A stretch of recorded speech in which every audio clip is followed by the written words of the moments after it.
Good evening to all of you. Good evening सभी को। Good evening to all of you. नमस्कार गुरु राज भाई, good evening, नमस्कार।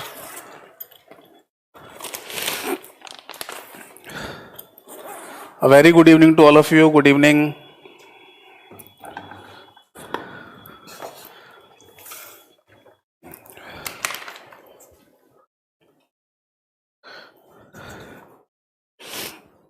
अभी तबीयत थोड़ी ऐसी ही है। Good evening Sanjay ji.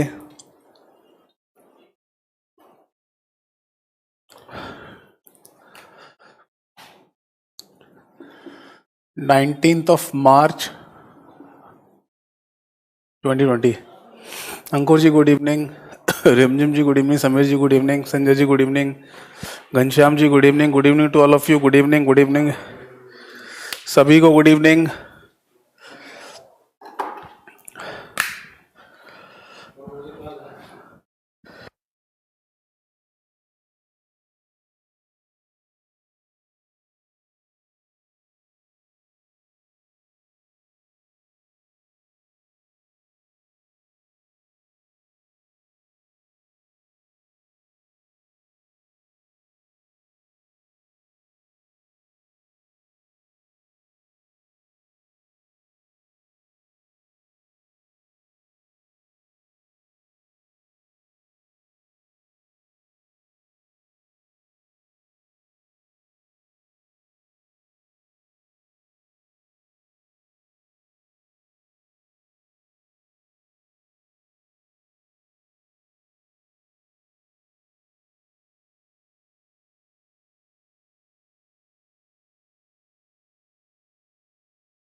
Good evening to all of you. Dev good evening. Shivam, Himanshu ji, Manish भाई।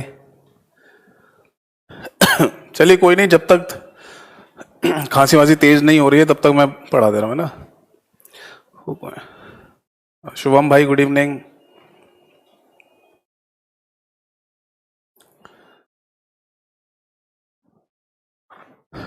चलो, तो मैं ये कह रहा था कि है ना, कल लास्ट जो मैंने,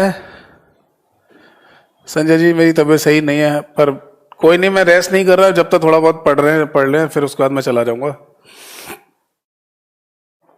हाँ, मैंने नोट्स है ना टेलीग्राम पर डाल दिए थे, वो उनके इंग्लिश और हिंदी दोनों में लिखे हुए हैं ना, तो वो आप जो लोग नोट्स बना रहे हैं वो नोट कर लीजिएगा उसको, है ना। कॉपी अगर बना रखी है आपने, कोई रजिस्टर बना रखा है तो उसमें नोट कर लीजिएगा, है ना। शुभम भाई सबके आंसर दूंगा, सब बताऊंगा, ये बिट बाइट जब मैं सब पढ़ाऊंगा तो आपको क्लियरली पता चल जाएगा, सब आंसर दूंगा। जरा सा धैर्य रखिए बस, सारी बातें पता चलेंगी आपको। चलो, मैं लास्ट, जैसे कुछ लोगों का मेरे पास है ना, ठीक है, सत्यम जी नोट कर लिया आपने, बहुत बढ़िया बात है।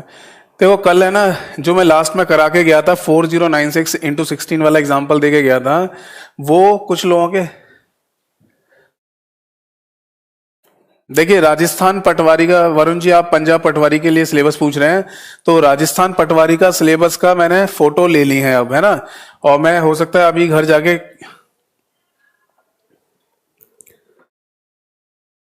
व्हाट्सएप ग्रुप नहीं डाल रहे घनश्याम जी, क्योंकि व्हाट्सएप ग्रुप है ना इतना कारगर नहीं रहता, मैंने देखा है, टेलीग्राम ही सही है, वहीं पे सही है। तो मैंने अभी राजस्थान पटवारी का सिलेबस बनाकर और उसकी वीडियो बनाने ही जा रहा था, तब तक मेरे को खांसी वासी तेज हो गई थी, इसलिए फिर वो नहीं, मैं रुक गया फिर। ठीक है, तो मैं ना पंजाब पटवारी, राजस्थान पटवारी, जितने भी सिलेबस है वो हम यहाँ तो कोर्स करते ही जा रहे हैं, है ना। इसके अलावा मैं आपको वो जो वीडियो में बता भी दूंगा कि कौन कौन से टॉपिक आएंगे उसमें, तो वो आप टेंशन ना लीजिए, करा दूंगा मैं सारा कुछ।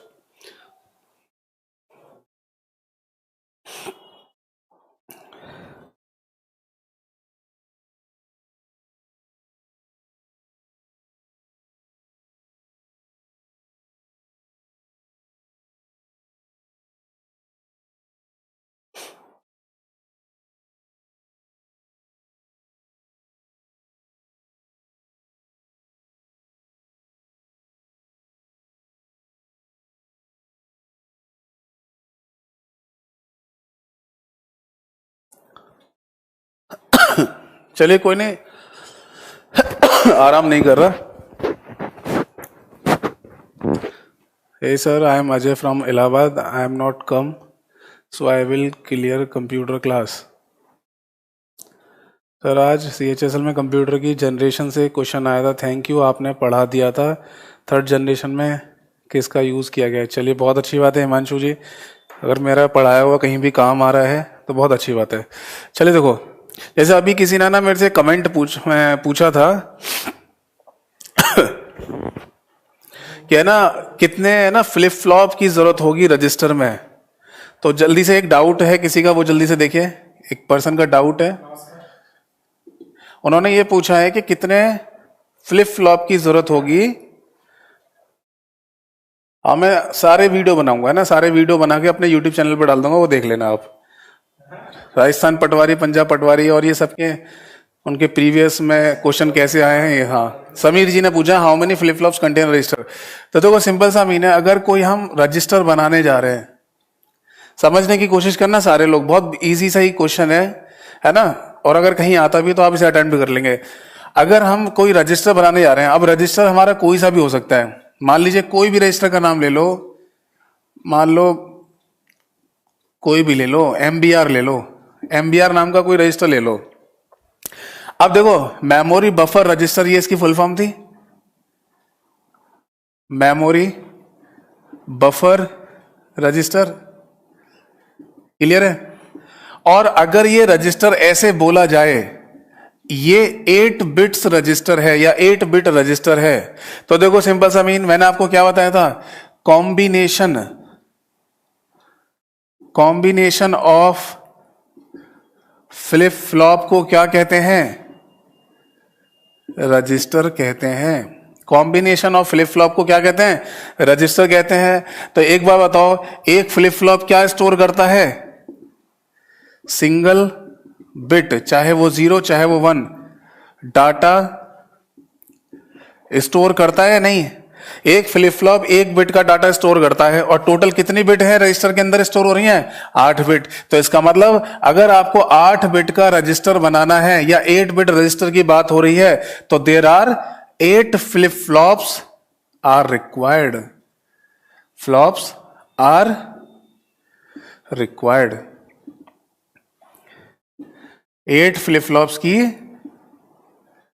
जरूरत होगी। समझ में आ गया? ये ऐसे क्वेश्चन पूछा जाता है।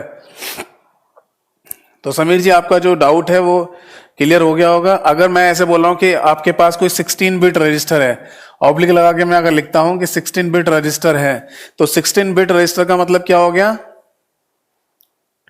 16 बिट रजिस्टर का मतलब क्या हो गया कि register is a combination of flip flop, register is a combination of flip flop. और एक फ्लिप फ्लॉप क्या स्टोर करता है, एक सिंगल बिट, एक सिंगल बिट स्टोर करता है। स्टोर मतलब भंडार करता है अपने अंदर, है ना, भंडारण। हिंदी में अगर बोलेंगे तो भंडारण करता है। समझ में आ रहा है?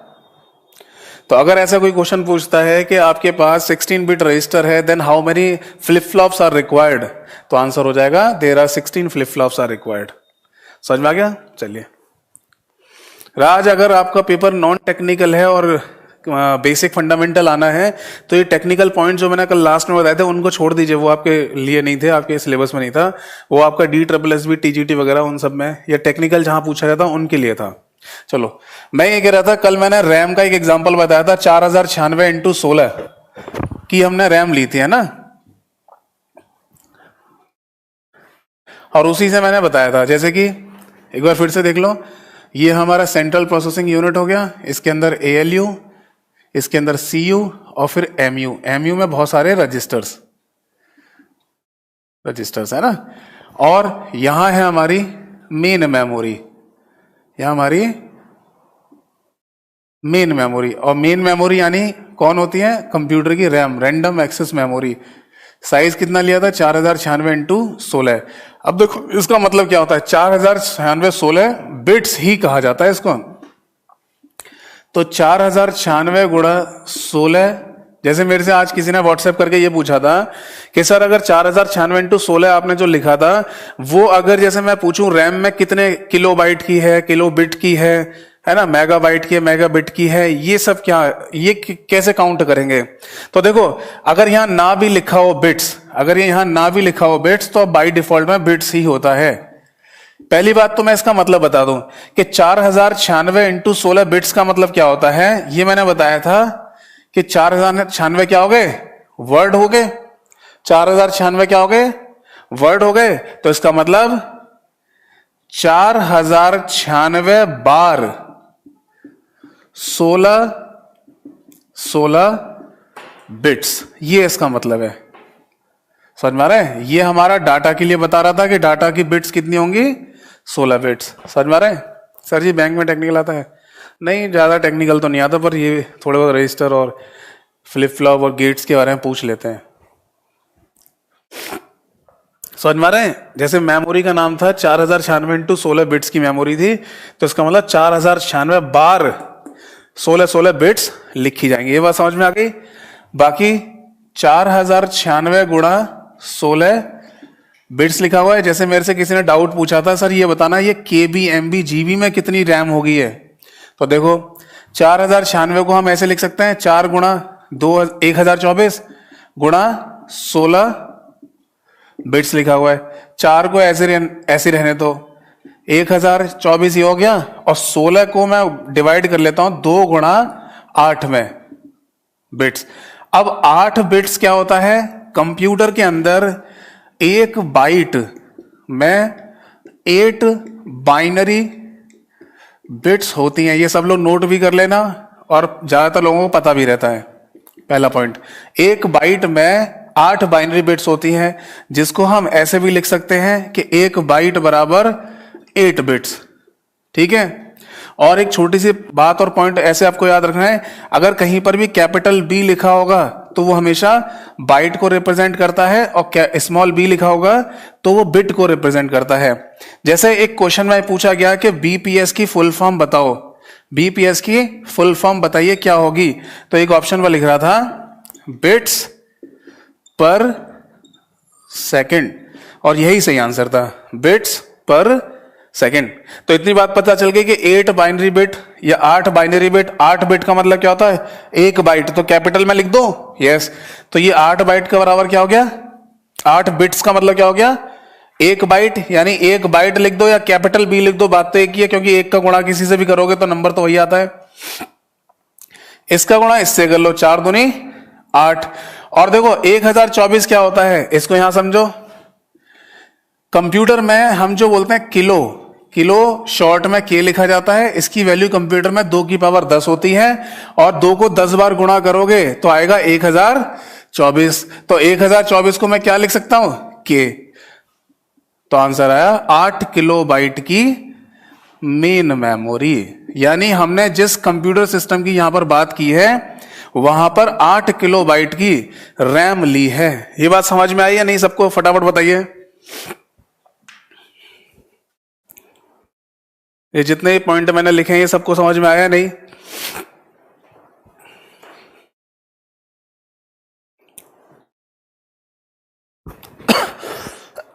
सॉरी।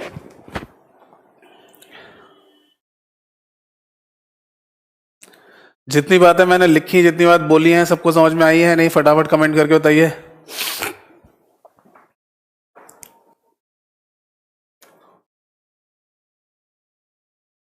अब जैसे किलो की वैल्यू 2 की पावर 10 होती है, 1024 है, इसका एक पूरा चैप्टर है जिसको मेमोरी यूनिट्स बोलते हैं, जिसमें किलो, मेगा, गीगा, टेरा, पेटा, इन सब के बारे में आपको अच्छे से क्लियर करके बताऊंगा, वहां से क्लियर हो जाएगा। ये आपको पता ही, एक बाइट में 8 बाइनरी बिट्स होती हैं। हाँ सत्यम जी, एक एमबी में 1024 केबी होते हैं, ये इसके आगे की टर्म है। फिलहाल हमें किलो से मतलब था, तो के यानी किलो का मतलब क्या है, 2 की पावर 10 यानी 1024 केवल, है ना। तो जैसे किसी ने मेरे से पूछा कि सर 4096 इंटू 16 जो आपने लिखा है इसका मतलब क्या था एग्जैक्टली, कि कितने एमबी केबी कितने की रैम है, तो पता चला ये जो रैम है वो 8 किलो बाइट की रैम है। ये क्या है, 8 किलो बाइट, 8 केबी की रैम है। 8192 इंटू 32 होगा,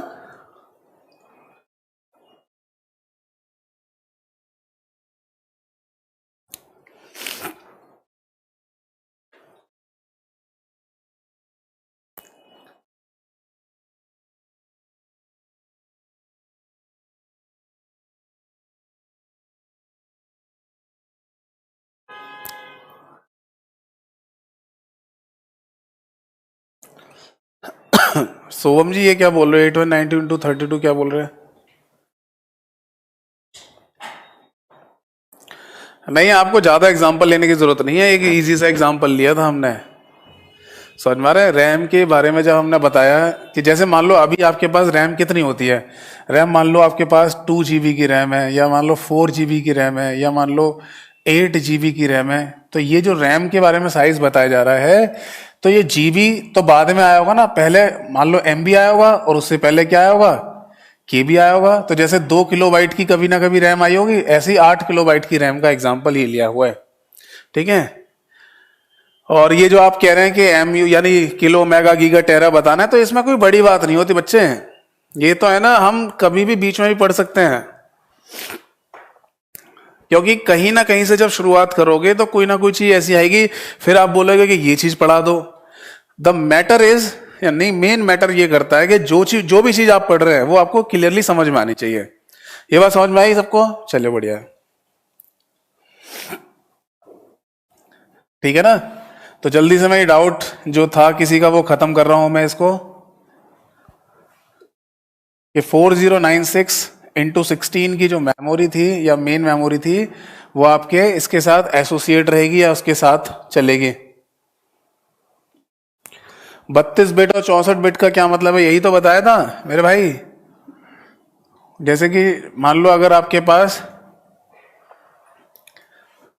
कोई भी है ना, जैसे डाटा है, अब यहां डाटा जो हमारा कितने बिट्स का है, यहां पर हमारा 16 बिट्स का डाटा है। ये 8 बिट्स का भी हो सकता था, ये 32 बिट्स का भी हो सकता है, या फिर ये 64 बिट्स का भी हो सकता है। समझ में आ रहा है? आपने ऐसा कुछ सुना होगा कि कोई सॉफ्टवेयर है और वो सॉफ्टवेयर 32 बिट्स वाले कंप्यूटर के लिए ही सपोर्टेबल है, उसी को सपोर्ट करता है, 64 बिट वाले में नहीं चलेगा। समझ में आ रहा है? वो 32 बिट वाले में ही चलेगा, 64 बिट वाले के लिए नहीं चलेगा। तो इसका मतलब क्या है कि जो सॉफ्टवेयर है उसका डाटा, उसका जो भी डाटा होगा, वो हर डाटा 32 बिट से रिप्रेजेंट किया गया होगा वहां पर, 32 बिट से, इसलिए 64 वाले में फिल नहीं होगा। तो हमारा जो कंप्यूटर होगा वो 32 बिट वाला होगा, यानी उसमें जितने भी सॉफ्टवेयर प्रोग्राम चलेंगे उनका जो डाटा है वो 32 बिट से रिप्रेजेंट किया जाएगा, 32 बिट से। समझ में आ रहा है? इस तरीके से ये मतलब होता है। विंडो 32 या 64 बिट का मतलब ऐसे विंडो से नहीं बोलते हैं, आप कंप्यूटर से बोल सकते हैं कि कंप्यूटर हमारा 64 बिट कंप्यूटर है या 32 बिट कंप्यूटर है। तो इसका मतलब कि जो आपका डाटा है वो 32 बिट से रिप्रेजेंट हो रहा है या 64 बिट से रिप्रेजेंट किया जा रहा है। समझ में आ रहा है? ठीक है। तो देखो मैंने यहां पर कुछ है ना एग्जाम्पल लिखे थे फिर से जल्दी से लिख दे रहा हूं कि मैंने एक एग्जाम्पल लिखा था आपका,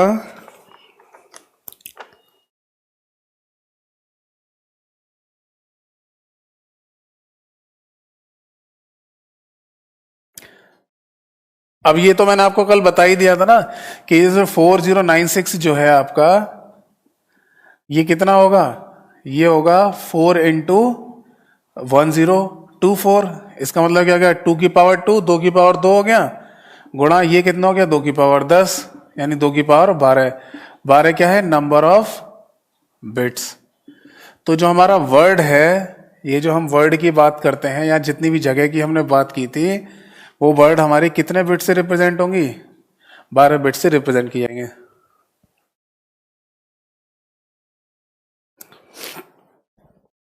हाँ, तो मैं कुछ जरूर, जैसे 64 बिट वाले कंप्यूटर में आप बोल रहे हैं कि 32 64 दोनों यूज हो जाते हैं, तो कहने का मतलब मेरा ये था वहां पर कि अगर वहां पर कोई स्पेशल, आप गूगल से जब डाउनलोड करते हैं ना किसी सॉफ्टवेयर को, तो वहां स्पेशली लिखा होता है कि ये 16 बिट के लिए सॉफ्टवेयर है या 32 बिट वाला सॉफ्टवेयर है या 64 बिट वाला सॉफ्टवेयर है, तो वहां पर मेंशन किया होता है कि ये इतने बिट्स वाला सॉफ्टवेयर है। क्लियर है? चल जाते हैं, वो मुझे भी पता है। अब जल्दी से देख लो, फिर मैं आगे बढ़ता हूं।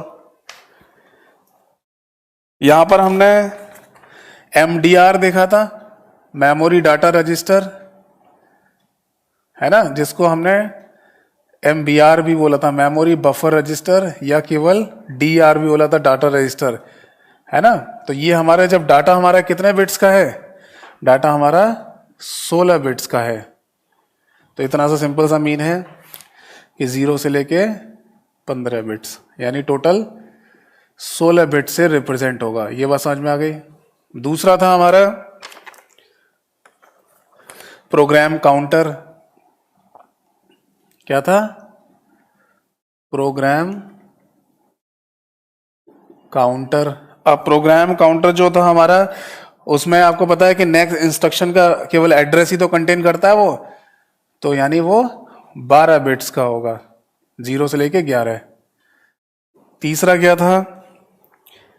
इंस्ट्रक्शन भी हमारी जो निर्देश होगा, IR लिखा था हमने, इंस्ट्रक्शन रजिस्टर। तो बेसिकली इंस्ट्रक्शन जो होती है वो तो 12 बिट्स की होती है, इसका एक कोड होता है इस तरीके से, है ना। ये आई और यहाँ पर एक ऑप कोड है, यानी ऑपरेशन का कोड, और ये ऑपरेंड है, यानी जो आप ऑपरेशन लगा रहे हैं वहां पर, है ना। या डाटा समझ लो एक तरीके से, ये डाटा भी समझ सकते हो आप इसको। तो डाटा तो हमारा 0 से लेके 11 यानी 12 बिट्स का हो गया। ऑपरेशन हमारा 3 बिट का यहाँ पर दिखाया जा रहा है, जैसे कि मान लो कि एडिशन नाम का कोई ऑपरेशन लग रहा है यहाँ पर, है ना, इस तरीके से 3 बिट का ये हो गया, और एक 12 और 3 15, और 1 बिट हमारी ये होती है यहाँ पर 0 या 1।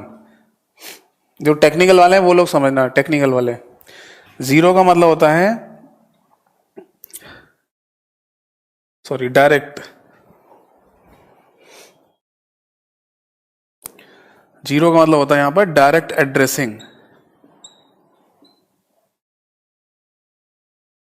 और 1 का मतलब होता है इनडायरेक्ट एड्रेसिंग।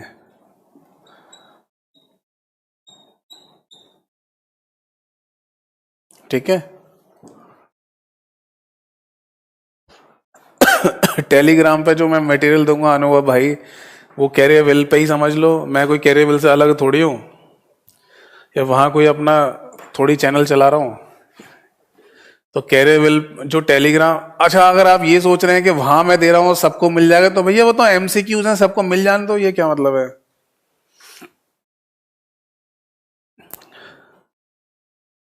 ये डाउट नहीं बता रहा हूं, आगे वाला चल रहा है। देखो टेक्निकल वाले हैं वो सुनिए केवल, अब फिलहाल के लिए 2 मिनट टेक्निकल वाले सुनिए। ये जो हमारा आई था, ये क्या है? डायरेक्ट एड्रेसिंग, मतलब ये तो हमारा ऑप कोड होगा। टेक्निकल वाले सुनिए केवल, आपको पता होगा ये क्या होगा, हमारा ऑप कोड, यानी ऑपरेशन का कोड। और मान लीजिए अगर यहाँ कोई 450 लोकेशन पड़ी हुई है ना, तो अगर आई की वैल्यू जब 0 होती है तो डायरेक्ट एड्रेसिंग, यानी ये जो हमने रैम बनाई थी, यानी 4096 बार लिखा था, ये जो जगह थी हमारी 4096 बार थी, तो मान लीजिए किसी लोकेशन पर 450 लोकेशन दे रखी है ना, तो वहां से डायरेक्ट डाटा उठा लो, ये मतलब होता है। और अगर 1 लिखा हुआ है तो इनडायरेक्ट एड्रेसिंग, यानी 450 लोकेशन पे भी किसी और जगह का डाटा, लोकेशन का एड्रेस लिखा होगा, कि फिर वहां से जाके डाटा उठाइए। मान लो ये 1024 नाम की लोकेशन से फिर डाटा उठाइए। ठीक है। तो इस तरीके से ये टोटल कितने बिट्स का हो जाता है? ये भी 16 बिट्स का हो जाता है, तो 0 से 15 बिट्स। ठीक है।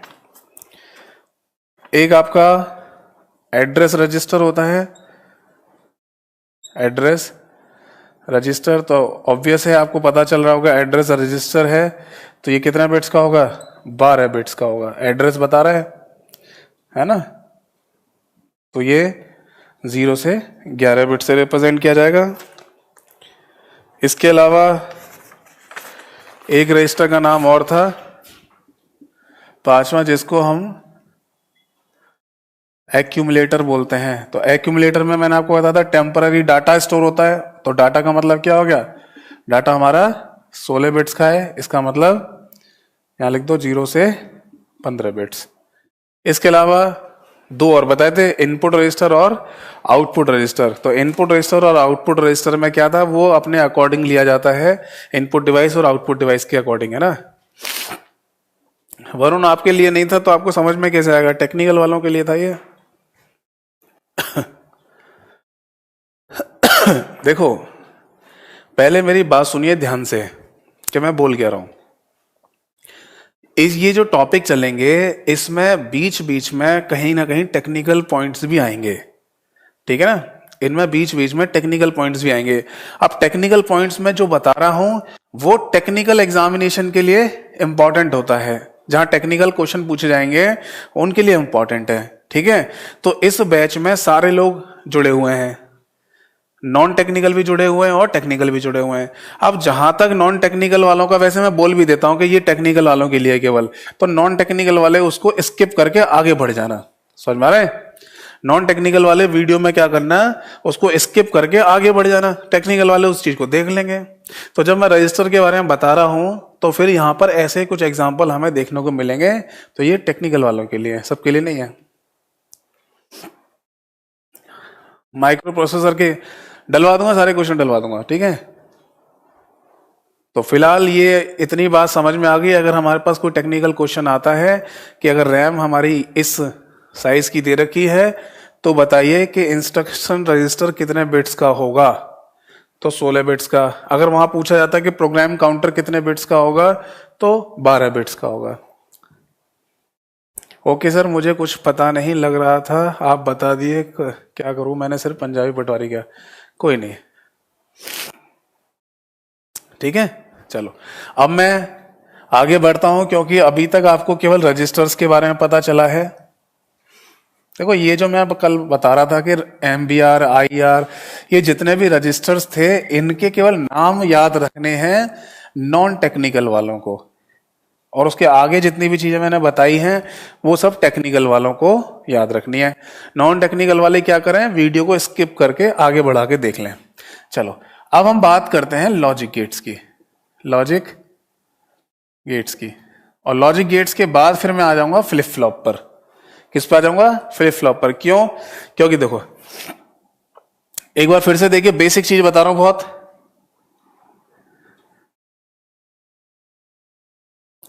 अरे मेरे भैया चालू हो गया बेसिक कंप्यूटर, तुमने तो जान ले लिया यार।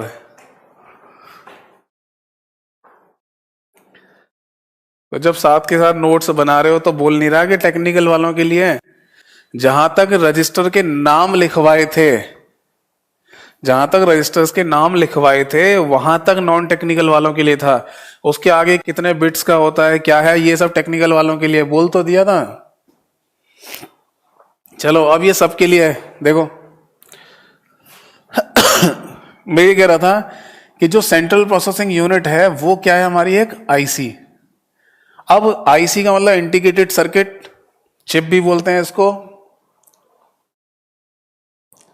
रजिस्टर का साइज फिक्स होता है, हाँ बिल्कुल फिक्स होगा।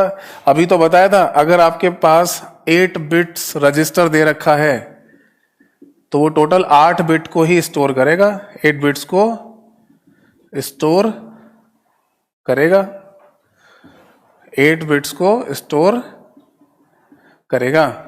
तो अगर ऐसा पूछा है 8 बिट का रजिस्टर है तो कितने फ्लिप फ्लॉप होंगे, तो 8, एक फ्लिप फ्लॉप 1 बिट को स्टोर करता है, तो 8 फ्लिप फ्लॉप्स होंगे। सुनो इसको, देखो अगर हम सीपीयू की बात करें, सेंट्रल प्रोसेसिंग यूनिट की, तो वो क्या है, एक आईसी है। और इस आईसी का आधार क्या होता है, आईसी का बेस क्या होता है, बेस होता है यानी आधार क्या होता है, लॉजिक गेट्स। अब लॉजिक गेट्स को कुछ और भी बोलते हैं, लॉजिक सर्किट्स भी कहा जाता है। तो ये जो गेट्स हैं या फिर ये सर्किट्स हैं, ये किससे बने हुए हैं, इनका कॉन्सेप्ट क्या है, समझ में आ रहा है। क्योंकि जब हम सीपीयू के अंदर चले गए और सीपीयू के अंदर की सारी चीजें देखने लगे तो वहां पर हमें पता चला कि कुछ रजिस्टर नाम की चीज होती है। चलो रजिस्टर के अंदर जब गए तो पता चला कि फ्लिप फ्लॉप नाम की कोई चीज होती है। यस, चलो, बट फ्लिप फ्लॉप भी बने किससे होते हैं? फ्लिप फ्लॉप भी या फ्लिप फ्लॉप को बनाने के लिए भी लॉजिक गेट्स का ही यूज होता है, यूज होता है, यानी प्रयोग होता है। समझ में आ रहा है कुछ? सेंट्रल प्रोसेसिंग यूनिट यानी सीपीयू जो हमारा सेंट्रल प्रोसेसिंग यूनिट है, उसके जब हम अंदर गए तो पता चला वहां रजिस्टर्स होते हैं। रजिस्टर क्या होता है? कॉम्बिनेशन ऑफ फ्लिप फ्लॉप होता है, और फ्लिप फ्लॉप क्या है? वो लॉजिक गेट का यूज करते हैं उसे बनाने के लिए। समझ में आ रहा है? फिर आप ऐसे देख लो कि सीपीयू हमारा क्या है? एक आईसी है जिसका बेस या आधार क्या होगा? Logic gates. यानी जहां हम बाद में यहां तक पहुंचे थे उसका शुरुआत तो यहीं से हुई थी। समझ में आ रहा है? रैम का साइज कितना भी हो, रजिस्टर का साइज फिक्स होगा क्या? अरे मेरे भैया, अभी तो बता रहा हूं 4096 इंटू, ढोलू भाई तुम बिल्कुल ही ढोलू हो, 4096 इंटू 16 की रैम दे रखी है आपको, और ये डाटा का बिट्स या साइज बता रखा है, और ये आपका वर्ड का साइज बता रखा है ना? और ये किसकी बात चल रही है? रैम की बात चल रही है। और अगर मैं बात करूं प्रोग्राम काउंटर की, तो प्रोग्राम काउंटर क्या है? रजिस्टर है। प्रोग्राम काउंटर क्या है? रजिस्टर है। तो रजिस्टर, इसमें जो प्रोग्राम काउंटर कितने बिट्स का बताया था अभी मैंने? 12 बिट्स का होगा या नहीं होगा? किससे पता चला था? इससे, 4096 से।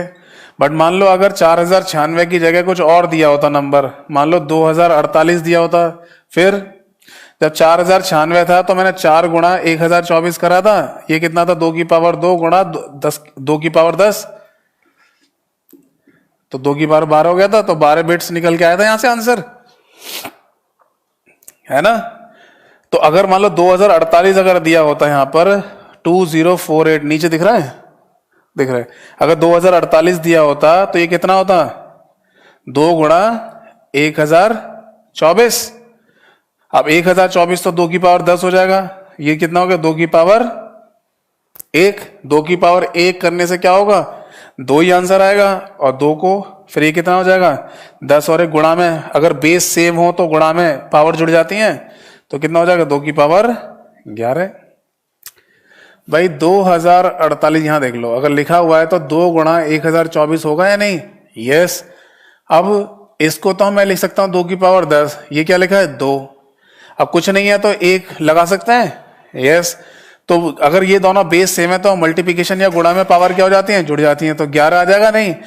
और जब 11 आ जाएगा तो एड्रेस, जो वर्ड वगैरह जो मैं बता रहा था साइज, वो हमारा 11 बिट्स का हो जाएगा। तो ये तो इससे पता चलेगा ना रजिस्टर का साइज क्या होता है।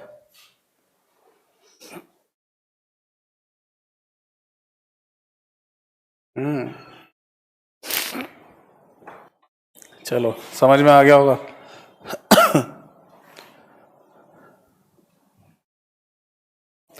पहले सुना करो, दीक्षा जी ने सही कहा है कि पहले है ना, बच्चे पढ़ते नहीं है, डाउट पहले पूछने लगते हैं, पहले सुना कीजिए बच्चों, है ना?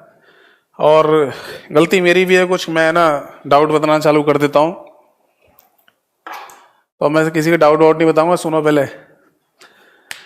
अब किसी ने पूछा लॉजिक गेट कैसे बना होता है, तो ये तो क्वेश्चन लॉजिकल लग रहा है, या लॉजिक गेट किससे बना होता है, ये है ना? ये तो समझ में आ रहा है। देखो, लॉजिक गेट बेसिकली है क्या चीज? लॉजिक गेट एक, या लॉजिक गेट का रूप क्या है? रूप है इसका सर्किट। क्या है? सर्किट। सर्किट का मतलब हिंदी में बोलते हैं परिपथ, ठीक है ना? अब ये परिपथ कैसे होगा? मैं आपको एक छोटा सा एग्जांपल बताता हूं। जैसे मान लो एक प्लेट ले लो, आप एक प्लेट लिया आपने, है ना? कोई भी प्लेट ली, इसमें ऐसे करके छेद कर रखे हैं आपने, ये छेद कर रखे हैं, ऐसे करके छेद कर रखे हैं, है ना? एक प्लेट है, मान लो प्लास्टिक की कोई प्लेट है, उसमें आपने ऐसे छेद कर रखे हैं। अब मान लो एक तार आप यहां जोड़ दो, है ना? और एक तार आप यहां जोड़ दो, ये नीचे से जोड़ रहे तार, ये नीचे से आप जोड़ रहे हो तार, है ना? और आप इन दोनों को तारों को पीछे की तरफ से ऐसे मिला दो, तो ये एक ही कनेक्शन हो गया है नहीं? ये क्या हो गया? एक कनेक्शन हो गया। और मान लो अगर इस तार को पीछे की तरफ से आपने यहां से इस तार में भी जोड़ दिया, तो मान लीजिए अगर आप यहां से करंट को फ्लो कराते हो, अगर मान लो आप यहां से करंट को फ्लो कराते हैं, यानी यहां से आप विद्युत देते हो, करंट देते हो, तो वो क्या करेगी? जब ये कनेक्शन इससे जुड़ गया तो यहां से यहां फ्लो करा देगी और करंट यहां से यहां बढ़ जाएगा। तो ये क्या बन रहा है? ये एक परिपथ ही तो बन रहा है। ये आपने क्या बनाया? ये एक सर्किट ही तो बनाया। समझ में आ रहा है भाई? आपके स्विच बोर्ड में भी तो एक है ना पीछे वायरिंग जुड़ी हुई है कि जैसे स्विच को ऑन करोगे तो तार चिपक जाएगा, पावर करंट फ्लो होना चालू हो जाएगी। ऐसी तो बना होता है।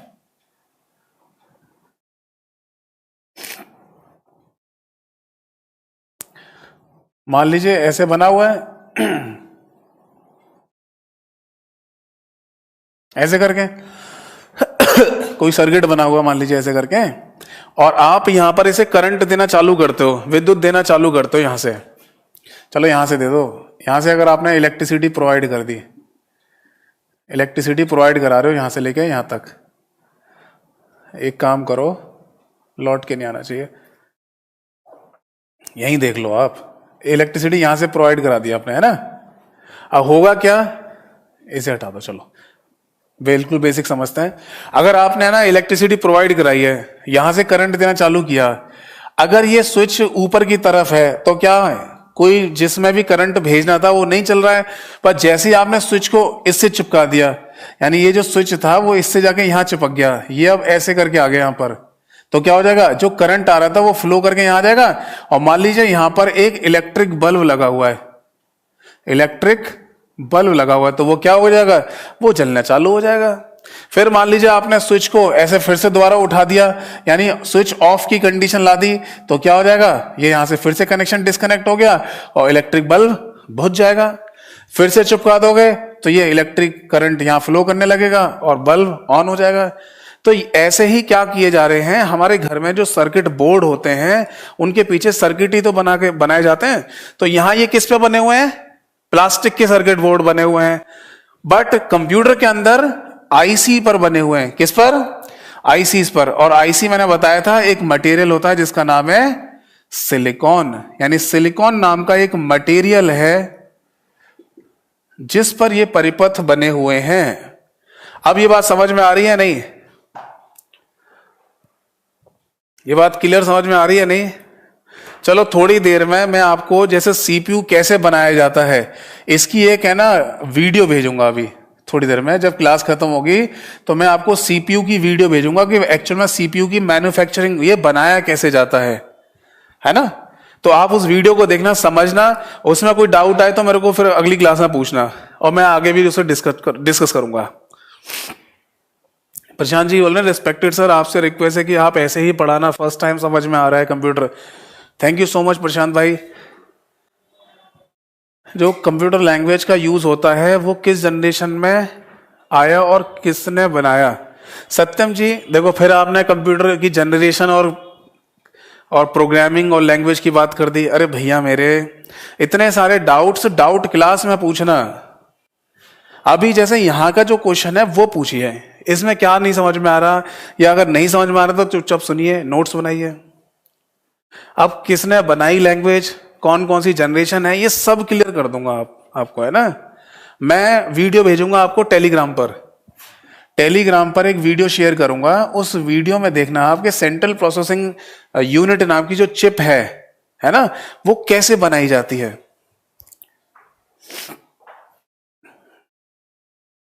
चलिए,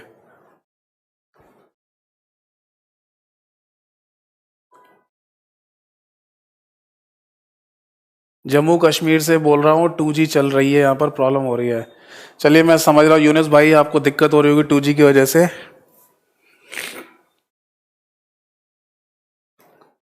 करियर वेल्थ की टीम से मतलब ये सारी चीजें है ना यू कर रहे हैं, ऐसी बात नहीं है कि काम नहीं कर रहे। डाउनलोड का ऑप्शन भी लाने की कोशिश कर रहे हैं, कंप्यूटर के लिए भी क्लासेस चलाने की कोशिश कर रहे हैं, एंड्रॉयड के अभी तो एंड्रॉयड पे चल रही है, एप्पल के लिए भी बनाने की कोशिश कर रहे हैं, सब चीज चल रही है। लॉजिक गेट्स फ्लिप फ्लॉप से बने होते हैं क्या? अरे नहीं यार, फिर से तुमने वही बात कर दी। फ्लिप फ्लॉप ऊपर है, लॉजिक गेट नीचे। तुम कह रहे हो लॉजिक गेट फ्लिप फ्लॉप से बने होते हैं। बेटा बाप से बना होता है कि बाप बेटे से बना होता है? हद कर दी। जब मैं नीचे नीचे बनाता जा रहा हूं, ये है वो मेन दादा, पापा, परदादा, उसका बेटा ये, उसका बेटा ये, उसका बेटा ये। जब मैं इस फादर की बात करूं, ये फादर है मान लो। अब आप बोलेंगे फादर नहीं तो बच्चे को जन्म दिया, मतलब आप बोलेंगे कि आपने इसको नीचे लिख दिया है तो बेटे से फादर बनना है क्या? ऐसे नहीं है। देखो, और मैं आपको क्लियर समझ में, यहीं से समझ लो। कोई इधर उधर के एग्जांपल में बेकार में आप भी कंफ्यूज हो गए और मैं भी डाउट में आ जाऊंगा फिर। देखो, सेंट्रल प्रोसेसिंग यूनिट यानी सीपीयू जो है हमारा, वो क्या है? एक आईसी है ना, इंटीग्रेटेड सर्किट चिप है ना। और इस आईसी या किसी भी आईसी का बेस क्या होता है? लॉजिक गेट्स या लॉजिक सर्किट्स यानी परिपथ। अब जो सीपीयू है यानी या कोई भी आईसी है, इनको समझते हैं ना, वो सिलिकॉन नाम के मटेरियल से बने होते हैं। सिलिकॉन मटेरियल चिप से बने होते हैं आईसीज, है ना। सिलिकॉन मटेरियल चिप से बनी होती है और इसी चिप के ऊपर वो परिपथ या सर्किट्स बने होंगे जिनमें होके करंट फ्लो करता है। समझ में आ गया? जैसे मैंने यहां पर बना के एग्जांपल समझाया था आपको। तो पहले सुनिए, सेंट्रल प्रोसेसिंग यूनिट के अंदर हमने क्या पढ़ा? रजिस्टर के बारे में पढ़ा। रजिस्टर किससे बने होते हैं? फ्लिप फ्लॉप से। और फ्लिप फ्लॉप भी किससे बने हुए हैं? लॉजिक गेट्स से। तो इसका मतलब कि हमें लॉजिक गेट्स के बारे में सबसे पहले पता होना चाहिए। चूंकि मैं सीपीयू के पार्ट या मैं भाग की बात कर रहा था, सीपीयू के पार्ट या भाग की बात कर रहा था, जो कि 3 थे, एएलयू और सीयू और एमयू। इसलिए मैंने यहां पर एमयू और रजिस्टर के बारे में पहले बता दिया, वरना मैं लॉजिक गेट पहले बताता, फिर फ्लिप फ्लॉप बताता, फिर रजिस्टर बताता। समझ में आ रहा है? एक बेसिक डायग्राम हम लोगों ने लिया था कि जो हमारे सामने एक स्ट्रक्चर रखा रहता है कंप्यूटर का, उसमें जो बक्सा है या डब्बा जो रखा खड़ा हुआ डब्बा है, इसको क्या बोलते हैं? तो वहां उसे सिस्टम यूनिट बोलते हैं, कैबिनेट बोलते हैं या टावर बोलते हैं। उसके अंदर सीपीयू होता है। तो ये सारी चीजें डिस्कस करते करते हम सीपीयू पे पहुंचे थे, और सीपीयू के जब 3 भाग और पार्ट की बात हुई, तब मैंने यहां पर रजिस्टर्स के बारे में बता दिया। अब सुनिए, रजिस्टर क्या है? फ्लिप फ्लॉप का कॉम्बिनेशन। फ्लिप फ्लॉप का आधार या ये किससे बने हुए हैं? लॉजिक गेट से। लॉजिक गेट क्या होता है? एक सर्किट ही होता है या परिपथ होता है। तो पहले मैं आपको लॉजिक गेट का कॉन्सेप्ट समझा दे रहा हूं। लॉजिक गेट समझ में आते ही फिर मैं आपको फ्लिप फ्लॉप बता दूंगा। समझ में आ गया? अब सुनिए, और यहां के जो डाउट्स हैं वही पूछिएगा, इधर उधर के मत पूछिए अभी। तो हम अब बात करेंगे लॉजिक गेट्स की। देखो भाई मेरे, हम बात कर रहे हैं लॉजिक गेट्स, या इनको बोलते हैं लॉजिक सर्किट्स। सर्किट्स का हिंदी में मतलब होता है परिपथ, और लॉजिक का मतलब तार्किक। एक तार्किक यानी एक लॉजिकल सर्किट या परिपथ बनाया जाता है। ठीक है? तो हम इन्हीं की बात करने जा रहे हैं, और ढेर सारे लॉजिक गेट्स के बारे में हम देखेंगे। ठीक है? एक छोटी सी डेफिनेशन है, वो मैं लिख दे रहा हूं। जो लोग मेरे नोट्स बना रहे हैं वो फटाफट इस चीज को लिखना। ठीक है? इस पॉइंट को लिख लेना, जो मैं लॉजिक गेट की एक डेफिनेशन दे रहा हूं। क्या लिखना है मैं? कि logic gate is a physical device. Logical या लॉजिक लिख लीजिए। Logic gates are physical device. अब आप बोलेंगे ये जो गेट है या जो सर्किट है, यानी हिंदी में क्या बोलते हैं? इलेक्ट्रिकल परिपथ है, ये तो एक सर्किट बना हुआ। बट सुनिए, ये सर्किट भी तो बने हुए हैं किसी ना किसी डिवाइस के ऊपर ही तो बने हुए हैं, इसलिए गेट या सर्किट को डिवाइस भी कह देते हैं। समझ में आता है? गेट या सर्किट को एक डिवाइस के नाम से ही बोल सकते हैं। समझ में आ रहे हैं? ये सर्किट जो बने होंगे या परिपथ जो बने होते हैं, वो किसी ना किसी हार्डवेयर के ऊपर बने होंगे, तो बेसिकली उसको डिवाइस भी बोल सकते हैं। तो हम लॉजिक गेट को जैसे मैं एक क्वेश्चन बताता हूं आपको। एक बार एक क्वेश्चन में पूछा गया कि कंप्यूटर के अंदर वो कौन सी डिवाइस होती है, कंप्यूटर के अंदर वो कौन सी डिवाइस होती है जो सिंगल बिट का डाटा स्टोर करती है। कंप्यूटर के अंदर वो कौन सी डिवाइस है जो सिंगल बिट का डाटा स्टोर करती है, और एक ऑप्शन में लिखा था फ्लिप फ्लॉप, एक ऑप्शन में लिखा था फ्लिप फ्लॉप। तो यही सही आंसर था। समझ में आ रहा है? एक सिंगल बिट का डाटा स्टोर करती है, तो आंसर क्या था? Flip flop. अब फ्लिप फ्लॉप भी क्या होता है? बेसिकली होता ये भी सर्किट ही है, होते ये भी सर्किट्स हैं, है ना, पर ये किसी ना किसी डिवाइस पर बने होंगे, या मतलब किसी ना किसी हार्डवेयर पे बने होंगे, इसलिए हमने इसको यहां पर डिवाइस का नाम दे दिया है। समझ में आ रहा है कुछ? अब इसके अंदर जब गए तो पता चला कि लॉजिक गेट्स हैं या लॉजिक सर्किट बने हुए हैं इसके अंदर, तो उन लॉजिक गेट या सर्किट को भी आप डिवाइस बोल सकते हो। समझ में आ रहा है? इसलिए यहां पर जो डेफिनेशन लिखी जाती है उसमें बोलते हैं कि logic gates are physical device. समझ में आ रहा है? Logical circuits are physical device. जैसे कि आप ये समझ लो कि अगर आपके घर में एक स्विच बोर्ड है जिससे फैन ऑन ऑफ है ना, एसी ऑन ऑफ या टीवी ऑन ऑफ होता है, उसके पीछे की जो तार लगाए गए होंगे, जो पीछे की वायरिंग की गई होगी, वो वायरिंग भी तो एक फिजिकल फॉर्म में ही है। भाई करंट उन तारों के अंदर होके निकलता है, पर आगे आपको स्विच बोर्ड दे रखा है स्विच ऑन ऑफ करने के लिए। समझ में आ रहे हैं? तो जो बोर्ड आपके सामने लगा हुआ है उसमें सामने से भी मतलब एक डिवाइस है, हार्डवेयर है, और पीछे भी तार भी तो एक हार्डवेयर की फॉर्म में ही है, डिवाइस की फॉर्म में। तो इसका मतलब कि जहां जहां परिपथ या सर्किट की बात होती है हम उसे डिवाइस के नाम से भी बोल सकते हैं। ऐसे कंफ्यूज नहीं होना कि फ्लिप फ्लॉप के लिए, जबकि फ्लिप फ्लॉप क्या होता है? वो भी सर्किट होता है, इसके लिए डिवाइस यूज कर दी, या लॉजिक गेट जो होते हैं उसके लिए अगर डिवाइस का यूज कर दिया तो ये गलत हो गया। नहीं, सही है। फ्लिप फ्लॉप को भी सर्किट बोल दो, रजिस्टर्स को भी कॉम्बिनेशन ऑफ सर्किट बोल दो, और लॉजिक गेट को भी सर्किट बोल दो, बट इन तीनों को डिवाइस भी बोल सकते हैं। क्योंकि एक बात सोचो, सीपीयू क्या है? डिवाइस। उसके अंदर क्या थे? रजिस्टर। तो रजिस्टर किसी डिवाइस के ऊपर ही है ना, तो रजिस्टर को भी डिवाइस बोल सकते हैं। इतनी बात सिंपल सी है जो आपको समझनी है। समझ में आ रहा है? तो ऐसे हमें कंफ्यूज नहीं होना कभी कि अगर लॉजिक गेट लिखा हुआ है और बोल दे कि ये डिवाइस है, तो आप सोचे कि सर ने तो बताया था ये सर्किट होता है, ये डिवाइस कैसे हो गया?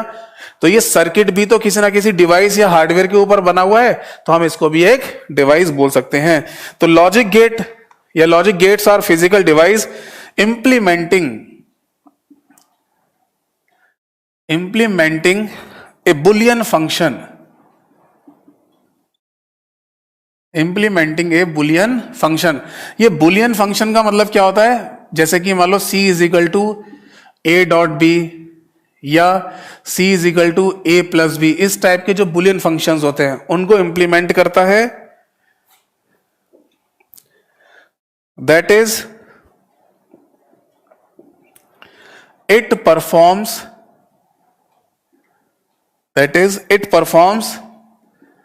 a logical operation,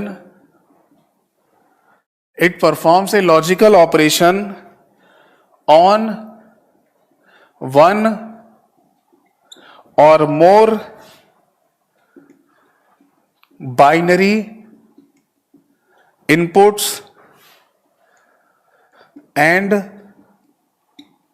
produces a single output and produces a single binary output, या सिंगल बाइनरी आउटपुट लिख दो या सिंगल आउटपुट लिख दो, बात एक ही है।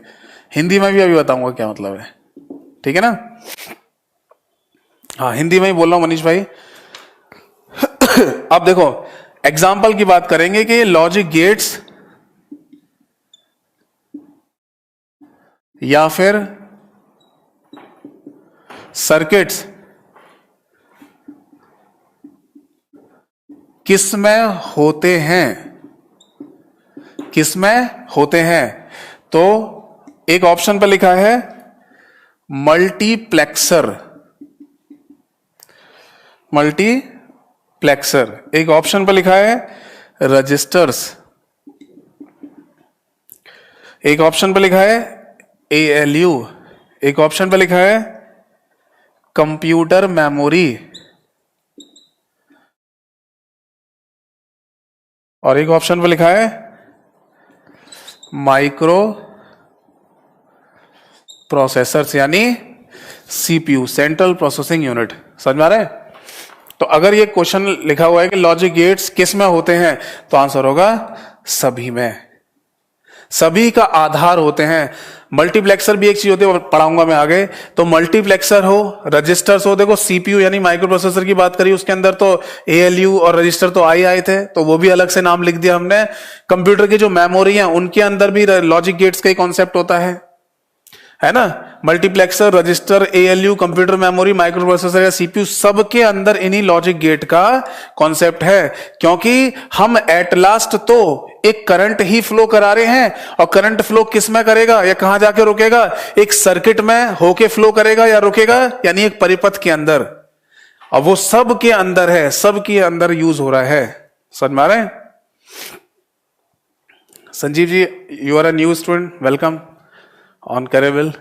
समझ में आ रहा है? तो एक बार मैं फिर से बोल रहा हूं, logic gate are physical device. Logic gate एक फिजिकल डिवाइस होती है, यानी लॉजिक गेट्स जहां पर बने होंगे हम उसको छू सकते हैं, इसलिए फिजिकल डिवाइस बोलेंगे। समझ में आ रहे हैं? आगे बोल रहा है इंप्लीमेंटिंग अ बुलियन फंक्शन। ऐसे किसी बुलियन फंक्शन को ये इंप्लीमेंट करता है, यानी बताता है। दैट इज, इसका मतलब it performs a logical operation. इनको लॉजिकल ऑपरेशन भी बोलते हैं, A dot B, A plus B, जिनमें ऑन वन और मोर बाइनरी इनपुट, जिनमें एक या एक से ज्यादा बाइनरी इनपुट हो सकते हैं। और क्या प्रोड्यूस करता है? सिंगल बाइनरी आउटपुट प्रोड्यूस करता है। समझ में आ रहा है? फिर से हिंदी में सुन लीजिए एक बार पूरी डेफिनेशन, कि लॉजिक गेट एक फिजिकल डिवाइस होती है जो कि किसी लॉजिकल ऑपरेशन को परफॉर्म करती है। लॉजिकल ऑपरेशन ऐसे हो गए। फिजिकल लॉजिक गेट एक फिजिकल डिवाइस होती है जो कि एक लॉजिकल ऑपरेशन को परफॉर्म करेगी, जिसमें एक या एक से ज्यादा इनपुट हो सकते हैं, बट प्रोड्यूस एक ही आउटपुट करेगी या एक ही आउटपुट बनाती है। समझ में आया? एक ऐसी डिवाइस है, ऐसी डिवाइस है जो लॉजिकल ऑपरेशन को परफॉर्म करती है। परफॉर्म का मतलब उसको करना, परफॉर्म करती है, जिसमें वो एक या एक से ज्यादा इनपुट लेगी और एक ही आउटपुट प्रोड्यूस करेगी, यानी बनाएगी। समझ में आ रहा है? हिंदी में यह मतलब था। लॉजिक गेट एक ऐसा सर्किट है या डिवाइस है जिसके अंदर एक या एक से ज्यादा इनपुट दे सकते हैं, बट आउटपुट केवल एक ही निकलेगा। समझ में आ रहा है? टेलीग्राम चैनल का या अकाउंट का नाम है मेरा, स्टडी लाइव विद यतेंद्र। समझ में आ रहा है? तो ये जो लॉजिक गेट्स हैं, ये हर जगह इनका ही कॉन्सेप्ट है। इवन मैं अभी जब लॉजिक गेट बताऊंगा तो आपके घर में भी इसका एग्जांपल है, बताऊंगा। मल्टीप्लेक्सर, रजिस्टर, एएलयू, कंप्यूटर की मेमोरी हो गई, और माइक्रो प्रोसेसर हो गया, सीपीयू हो गए, सब के अंदर इन्हीं लॉजिक गेट का कॉन्सेप्ट होता है। समझ में आ रहा है? इसका क्या मतलब है कि जो पूरा का पूरा डिजिटल कंप्यूटर है हमारा, उन सब के पीछे लॉजिक गेट ही होते हैं। लॉजिक गेट्स या लॉजिक सर्किट्स होते हैं, क्योंकि हमें इतना पता है कि हमारा जो कंप्यूटर है वो इलेक्ट्रिसिटी से चलता है, और इलेक्ट्रिसिटी फ्लो किस में करेगी? सर्किट्स में, परिपथ के बीच में। तो कहीं से वो किसी सर्किट में जा रही है तो उसे इनपुट बोलते हैं, कहीं से वो निकल रही है तो उसे आउटपुट बोलते हैं। ब्लर हो रही है स्क्रीन?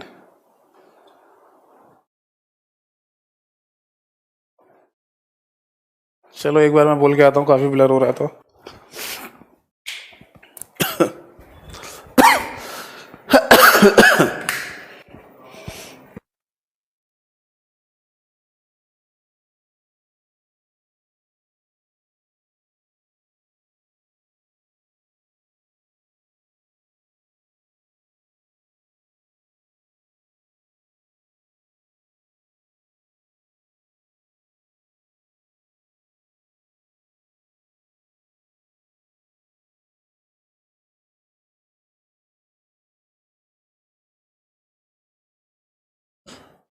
सॉरी, ये थोड़ी सी ब्लर हो रही है, देखना एक बार।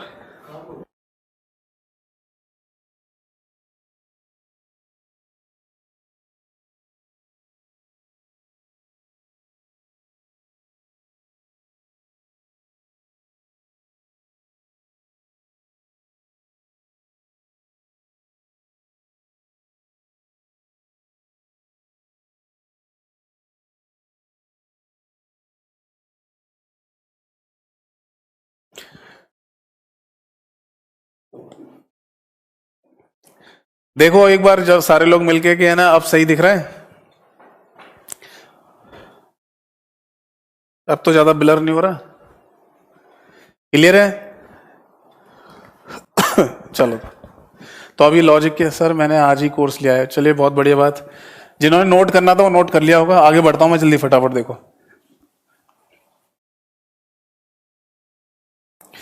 देखो जहां टेक्निकल होगा ना, मैं वहां बोल दूंगा कि ये टेक्निकल वालों के लिए, तो वो फिर बेसिक वाले देखना चाहें तो देख लें, और नहीं देखना चाहें तो छोड़ देना, स्किप करके आगे बढ़ जाना, है ना। चलो देखो, अरे रविंदर मेरे भैया, बीच बीच में डाउट मत लिया करो, बोल रहे हो तो डाउट में अब वही तो ले रहा हूं जो यहाँ के डाउट होंगे, इन्हें भी ना लूं तो फिर आप लोगों का पढ़ने का मतलब क्या हो गया, लाइव पढ़ने का मतलब क्या हो गया। ऐसे तो फिर मैं आपको रिकॉर्डेड वीडियो दे दूंगा। ललित जी कह रहे हैं सर जी लॉजिक गेट में स्टेटमेंट बेस्ड क्वेश्चन भी आते हैं, वो भी करवा दीजिएगा। बिल्कुल अभी करवाऊंगा, एक एक क्वेश्चन क्लियर हो जाएगा, देखना भी आपका। चलो देखो, लॉजिक गेट्स की अगर हम जब बात करेंगे तो हमारे सामने 7 लॉजिक गेट के नाम आते हैं, 7 लॉजिक गेट्स, या फिर 7 या 7 लॉजिक सर्किट्स।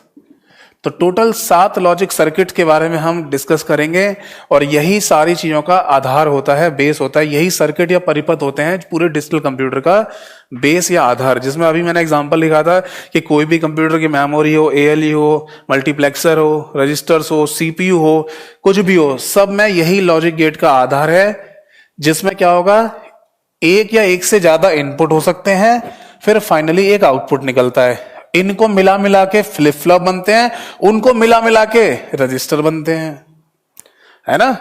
तो ऐसे करके कॉन्सेप्ट बनाया गया है।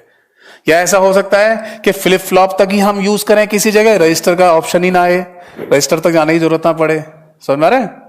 जैसे कि लॉजिक गेट का यूज करके हमने फ्लिप फ्लॉप बनाए, उनका यूज करके हमने रजिस्टर बनाए, रजिस्टर्स, है ना। तो हो सकता है लॉजिक गेट का यूज करके हमने फ्लिप फ्लॉप बनाया, फ्लिप फ्लॉप का यूज करके केवल हमने मेमोरी बना ली, वहां रजिस्टर का यूज नहीं किया, कोई और मेमोरी बना ली। तो ऐसा भी हो सकता है, यानी होगा एट लास्ट आधार में लॉजिक गेट से। अब जो 7 नाम है उनके ये नेम्स है, देखो, एंड, और, नॉट, नैंड। देखो जो टेक्निकल वाले हैं वो सब देखना, अभी लास्ट में मैं आपको ये भी बताऊंगा कि कितने नैंड और नॉर गेट की रिक्वायरमेंट होती है बाकी दूसरा लॉजिक गेट बनाने में। वो बहुत अच्छा क्वेश्चन है, सारे लोग सुन के जाना है। ये जो क्लास आज लास्ट में बिल्कुल आ जाएगा 15-20 मिनट बाद या आधे घंटे में, है ना, जो मैं बताऊंगा। ये क्वेश्चन अक्सर पूछे जाते हैं, जहां कंप्यूटर के अच्छे क्वेश्चन पूछे जाते हैं कि हाउ मैनी नैंड और NAND and NOR gates are required to make a AND gate, यानी कितने नैंड और नॉर गेट की आवश्यकता पड़ेगी जब आपको और गेट बनाना पड़ता है। स्टेटमेंट वाले क्वेश्चंस समझ में आ रहे हैं, सारे लोग सुन के जाइएगा, ठीक है। एंड, और, नॉट, नैंड, इसके बाद एक गेट है नॉर, एक्सॉर और एक्स नॉर। ये 7 लॉजिक गेट हैं जिनके बारे में हमें पढ़ना है, ठीक है। चलो, इनकी कुछ बेसिक पॉइंट्स हैं वो मैं आपको बता दे रहा हूं। एक तो हम यहां पर लिख लेंगे नॉट गेट के आगे इसे इन्वर्टर कहा जाता है। कंप्यूटर फंडामेंटल क्वेश्चन में अगर ये क्वेश्चन पूछा जाता है कि कंप्यूटर के अंदर इन्वर्टर किसे कहते हैं, तो आंसर होगा नॉट गेट को, है ना। क्यों बोलते हैं पता चल जाएगा अभी आपको। और नैंड नॉर के आगे लिख लेना, नोट्स जो लोग बना रहे हैं, universal logic gates. Universal logic gate क्यों बोला जाता है, क्योंकि मैंने अभी बोला कि इन दोनों को मिलाकर आप कोई सा भी फंक्शन बना सकते हो, कोई सा भी सर्किट बना सकते हो, इसलिए हम बोलते हैं यूनिवर्सल लॉजिक गेट। किरण की बुक को रहने दो, अभी बात बताऊंगा। तो ये 7 जो लॉजिक गेट हैं जिनके बारे में हमें अब पढ़ना है, ठीक है। चलो शुरू करते हैं हम एंड गेट से। एंड गेट नोट्स बनाते जाना जो लोग बना रहे हैं। एंड गेट का जो परिपथ है, एंड गेट का जो परिपथ या फिर बोलेंगे सर्किट है, सर्किट है ना, वो ऐसे बनाया जाता है, इस तरीके से। समझ में आ रहा है? यहां पर ए और बी ये दोनों हैं इनपुट, ए और बी दोनों क्या है, इनपुट, और यहां जो सी होगा ये होगा आउटपुट, ये क्या होगा, आउटपुट होगा। एंड गेट का लॉजिकल एक्सप्रेशन, एंड गेट का लॉजिकल एक्सप्रेशन या एक तरीके से बुलियन फंक्शन बोल दीजिए, वो होता है C is equal to A dot B, C is equal to A dot B. समझ में आ रहा है? A C is equal to A dot B, ये इसका लॉजिकल एक्सप्रेशन कहलाता है। यानी कहने का मतलब लॉजिकल एक्सप्रेशन का मतलब ये है कि इसका मतलब काम क्या कर रहा है ना, कि इनपुट लेके जो आउटपुट निकालेगा, तो ये मतलब क्या है इसका। समझ आ रहा है? अब देखो इनपुट कितने हैं हमारे पास, 2। एक और चीज समझना, अगर 2 की पावर 2 कर दी जाए, 2 क्या होता है यहां पर, वैसे ये फॉर्म तो यही है ना, 2 की पावर n, n क्या होता था, नंबर ऑफ बिट्स, n क्या होता था, नंबर ऑफ बिट्स। तो देखिए अगर हमारे पास 2 इनपुट हैं तो हम मैक्सिमम कितने कॉम्बिनेशन बना सकते हैं, तो आंसर आएगा 4। क्या मतलब कि हर बार अगर मैं 2 इनपुट लूं तो मैक्सिमम कितने कॉम्बिनेशन बना के ले आऊंगा, 4 कॉम्बिनेशन बना के ला सकता हूं। जैसे कि हर बार 2 बिट लो तो 2 बार 0 0 ले लिए, दूसरा 2 बिट लेनी हर बार, तो 1 0 ले ली, 0 1 ले ली, 1 1 ले ली, यानी एक बार दोनों 0, एक बार दोनों 1, एक बार रिवर्स करके लिख दो। तो अगर मैं हर बार 2 बाइनरी बिट को अगर लेता हूं तो मैक्सिमम 4 कॉम्बिनेशन ही बना सकता हूं, इससे ज्यादा नहीं बन पाएंगे। इसका मतलब कि जब मैं 2 बाइनरी बिट लूंगा तो ज्यादा से ज्यादा 4 इनपुट के कॉम्बिनेशन दे पाऊंगा। समझ में आ रहा है? तो देखो अब यहां पर इनपुट में हम क्या देंगे, ए और बी, और सी क्या होगा हमारा, आउटपुट।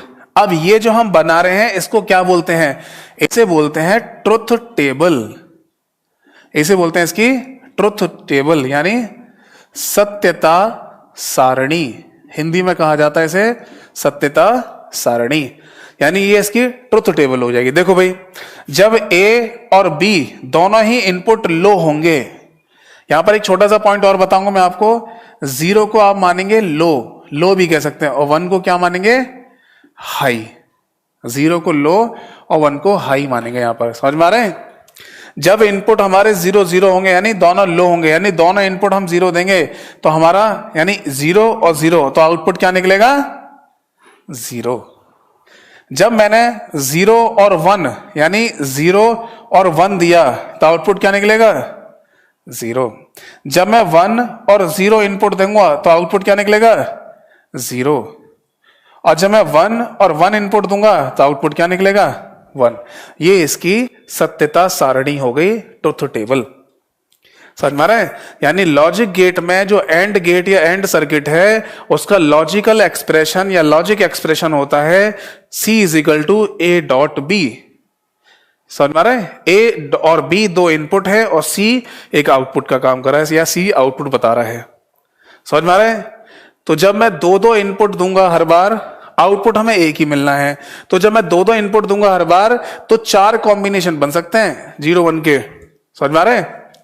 अगर आपसे यह बोला जाता कि आपके पास 3 इनपुट हैं तो बताइए कितने मैक्सिमम कॉम्बिनेशन बना पाओगे 0 1 के, तो हमें क्या करना होता, 2 की पावर 3 कर दो, तो आंसर कितना आ गया, 8। बना के देख लो, हर बार तीनों बार 0 लिख दिया, 0 0 1 0 1 0 0 1 1 1 0 0 1 0 1 1 1 0 और 1 1 1, तो 1 2 3 4 5 6 7 8। समझ में आ रहा है? तो इसका मतलब कि जब हम जितने इनपुट लेंगे, जब हम किरण की बुक में ट्रुथ टेबल में आउट और कुछ दिया है, आउटपुट कुछ और दिया है। किरण की बुक में क्या दे रहा है? आउटपुट कुछ और दिया है। तो किरण की बुक किसी भगवान ने थोड़ी लिखी है, या तो वो ही मिस्टेक कर रहे होंगे। पहले वो देख लेना गेट कौन सा है, कोई और दूसरे गेट की बात तो नहीं चल रही है। किरण की बुक है, चाहे कोई भी वो लोकल बुक होंगे। लॉजिक एक्सप्रेशन क्या होता है वरुण भाई? देखो, लॉजिक एक्सप्रेशन का मतलब ये है कि ये सर्किट क्या काम कर रहा है, इस सर्किट का यूज क्या है। तो लॉजिकल एक्सप्रेशन का मतलब हो गया कि ये सर्किट क्या काम कर रहा है कि ए और बी दो इनपुट जो हैं, इन दोनों से, या ए डॉट बी जब हम करते हैं तो इसको सी एक आउटपुट देना होता है। समझ में आ रहा है? क्या देता है? सी एक आउटपुट दे देगा। ये तो काम तेज होता है यार मुझे।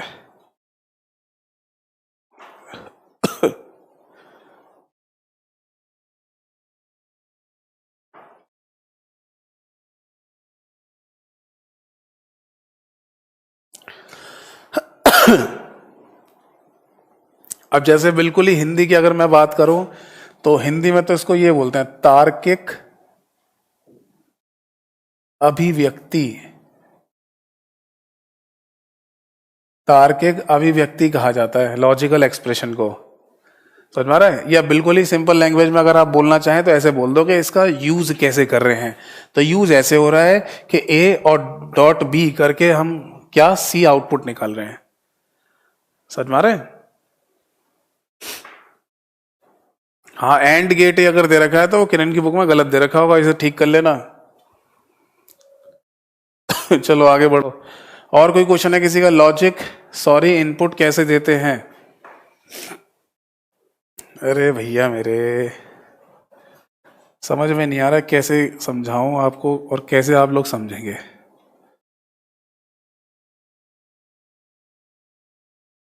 बिल्कुल ही है ना, डायग्रामों से समझाना पड़ेगा मुझे लग रहा है। देखो भाई, देखो ए, अब समझ में आएगा। ए बी और सी करंट दे रहे हो। रविंदर जी पूछे लॉजिक कैसे, लॉजिक इनपुट कैसे देते हैं। देखो ए और बी क्या है? जीरो और जीरो। जीरो जीरो का मतलब क्या है? लो। समझ में आ रहा है? देखो आपने यहां से करंट दिया, ए से कोई करंट आ रहा है यहां पर और बी से भी करंट आ रहा है आपको, है ना, तार जोड़ रखे करंट के, और आपने इन दोनों को जोड़ा नहीं है, तो यानी अभी भी करंट क्या है यहां पर? लो। तो बताओ सी में आउटपुट क्या निकल के आएगा? लो। समझ में आ रहा है? दूसरा देखो, अगर वन का मतलब क्या है? हाई का मतलब करंट देना। तो ए की वैल्यू क्या है? जीरो, यानी ए अभी भी आपने क्या कर रखा है? जीरो कर रखा है। समझ में आ रहा है? ध्यान से सुनना। और बी को क्या कर दिया आपने? करंट दे दिया, यानी वन दे दिया। इसका मतलब इसको आपने इससे चिपका दिया, इससे चिपका दिया, यहां करंट मिला दिया। तो जब बी से करंट चला गया यहां पर, तो सी पे क्या आ जाएगा? अगर हमने यहां वन दे दिया और इसको हमने जीरो दे दिया, है ना। हाँ, सीधे सिंपल सा मतलब है ना कि ये जो मान लो यहां जो आउटपुट निकलना है वो तभी हमें आउटपुट मिलेगा जब ये दोनों टच होंगे। ये दोनों जब आपस में टच होंगे तब जाके हमें ये इसकी वैल्यू निकल के आएगी, हम वैल्यू मिलेगी हमें, है ना। तो देखो वही चीज समझा रहा था मैं, समझ के देखना।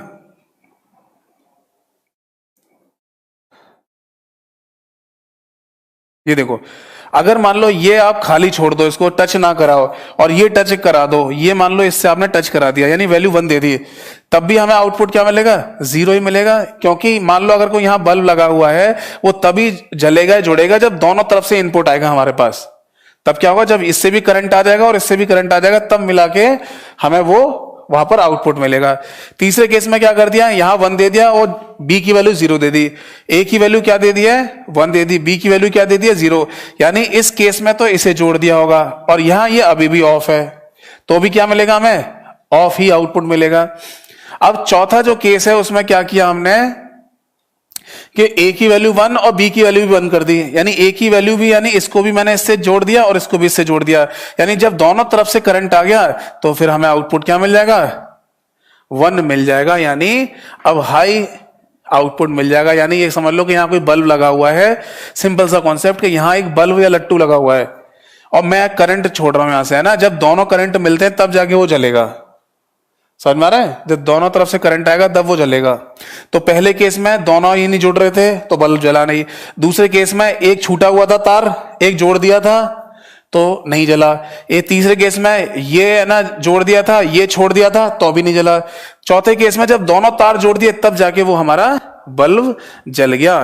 कहने का मतलब ऐसे ही समझ लो कि जो है ना कोई तार को हम दोनों तरफ से दो तार आ रहे हैं उनको जब जोड़ देंगे तब जाके एक बल्ब में इलेक्ट्रिसिटी प्रॉपर वे में आएगी और वो जल जाएगा, चालू हो जाएगा। जैसे देखा नहीं हमने, दो तार आते हैं, कोई भी अगर हम लट्टू या बल्ब लटकाते हैं तो उसमें दो तार आते हैं, तो स्विच बोर्ड से भी तो दो कनेक्शन निकल के आते हैं। तो दो कनेक्शन में क्या हुआ हमने कि जैसे ही स्विच को ऑन किया, जैसे स्विच को ऑन किया तो उन दोनों तारों में करंट फ्लो हो गया और दोनों तारों में करंट फ्लो हो गए, लट्टू या बल्ब तक पहुंच गया होगा, बल्ब जल जाता है। ये समझ में आ गया आपको। और भाई जो किरण की बुक वाले कौन है, सौरभ जी, आप उसे किरण की बुक को सही कर लेना, गलत दे रखा है उसमें। ये बात समझ में आई? जल्दी जल्दी देखो रफ कर दो इसको। चलो, है ना। यहां से ये डायग्राम मिटा रहा हूं मैं और ये मिटा दे रहा हूं। अब देखो यहां एंड गेट की जगह हम दूसरा गेट लेंगे जिसका नाम है और गेट। एंड पढ़ लिया हमने, और पढ़ेंगे। और गेट का जो लॉजिक फंक्शन है वो क्या होता है, ए प्लस बी। यानी ये किस लिए यूज हो रहा है, ए प्लस बी करके। सर आप बिल्कुल सही है, ट्रुथ टेबल गलत दी है किरण की बुक में। जी बिल्कुल, मैं जो बता रहा हूं गलत नहीं बता रहा, बहुत रिसर्च करके बहुत सारी चीजें पढ़ के मैं आपको पढ़ाने आया हूं। अगर कहीं गलत दिया, मेरे पढ़ाने से मैच नहीं कर रहा, तो ऐसा नहीं कि सर आपने तो गलत पढ़ा दिया। आप मेरी बात मत मानिए, गूगल पे सर्च कीजिए, और गूगल पे भी ट्रस्टेड वेबसाइट पर जहां लोग रिसर्च करके लिखते हैं, जैसे कि विकिपीडिया जैसे, उनको सच मानना। ऐसा नहीं कि गूगल पे कुछ भी सर्च कर लिया कि हाँ भाई ये आंसर है, क्योंकि गूगल पे कुछ लोग अपने व्यूज भी देते हैं, वो गलत भी होते हैं। ये आ गया। और इसका जो डायग्राम है वो ऐसे बनता है, यानी इसका परिपथ या सर्किट ऐसे बनाया जाता है। जो लोग नोट कर रहे हैं फटाफट नोट करते हैं ना, ए बी, और ये क्या हो गया हमारा सी। अब दो दो इनपुट हैं तो वही पहले जैसा कर लेते हैं हम, ठीक है। 0 0 इनपुट होगा तो आउटपुट हमें 0 मिलेगा। 0 और 1, यानी ए की वैल्यू 0, बी की वैल्यू 1 है तो 1 मिलेगा। ए की वैल्यू 1 है, बी की वैल्यू 0 है तो 1 मिलेगा। ए की वैल्यू 1 है और बी की वैल्यू 1 है तो भी हमें 1 मिलेगा। अब आप इसे ये मत सोचिएगा कि यहां पर 1 और 1 तो 2 होता है तो 1 क्यों लिखा आपने। तो भैया हम बात कर रहे हैं बाइनरी की, वो बाइनरी नंबर सिस्टम की, जिसमें हमें केवल दो ही वैल्यू मिलती हैं, 0 और 1। यहां कोई भी 2 नहीं होता है। इसको आप ऐसे समझ लीजिए कि अगर आपके पास कुछ भी नहीं है तो कुछ भी नहीं मिला। समझ में आ रहा है? अगर आपके पास कुछ भी नहीं था तो कुछ भी नहीं मिला। अगर आपके पास कुछ था, यहां कुछ भी नहीं है, यहां कुछ था तो कुछ है, यहां पर कुछ था, यहां कुछ भी नहीं है तो कुछ है, यहां पर कुछ था और कुछ था तो मिलके कुछ ही तो बनाएगा।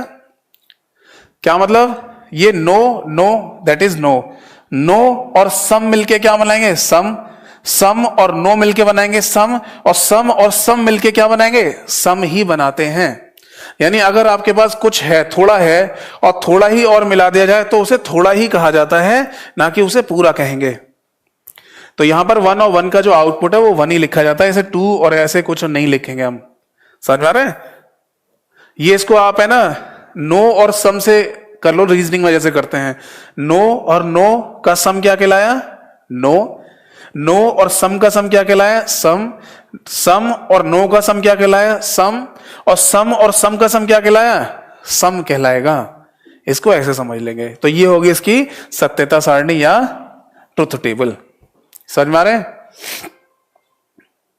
अब देखो क्वेश्चन कैसे पूछ सकता है, जैसे कि किसी ने मेरे से पूछा था, ललित जी ने पूछा था कि सर इसके है ना एक स्टेटमेंट वाले, कथन वाले क्वेश्चन पूछे जाते हैं। स्टेटमेंट दिया होता है या फिर जिसको हम कथन बोलते हैं वो दिया होता है, ऐसा पूछा जा रहा है। अब देखो स्टेटमेंट या कथन कैसे हो सकता है कि अगर किसी, जैसे मान लो अगर ये पूछा जा रहा है कि और गेट में जब इनपुट एक दूसरे के अपोजिट में हो तो आउटपुट कैसा मिलता है। एक ऑप्शन पे लिखा है लो और एक ऑप्शन पे लिखा है हाई, ऐसे लिखते हैं। क्वेश्चन फिर दोबारा सुनिए कि अगर और गेट के केस में दोनों इनपुट एक दूसरे से भिन्न हैं, एक दूसरे से अलग हैं, तो आउटपुट हमें कैसा मिलेगा? तो आंसर होगा हाई मिलेगा। देखो ये वाली कंडीशन आ गई यहां पर कि और गेट के केस में अगर दोनों इनपुट एक दूसरे से भिन्न है तो हमें आउटपुट कैसा मिलता है? हाई मिलता है। यह हो सकता है कि लिखा हो 0 मिलेगा या 1 मिलेगा, तो आंसर क्या होगा? 1 मिलता है। समझ में आ रहा है? ये ऐसे स्टेटमेंट बन सकते हैं, इसलिए हमें ट्रुथ टेबल या सत्यता सारणी पता होना जरूरी है। क्लियर है? समझ में आ रहा है? इतनी बात सबको समझ में आई या नहीं? ये फटाफट बताइए मेरे को। ये सभी के लिए था, टेक्निकल और बेसिक सब लोगों के लिए है ये। इतनी बात समझ में आ रही है?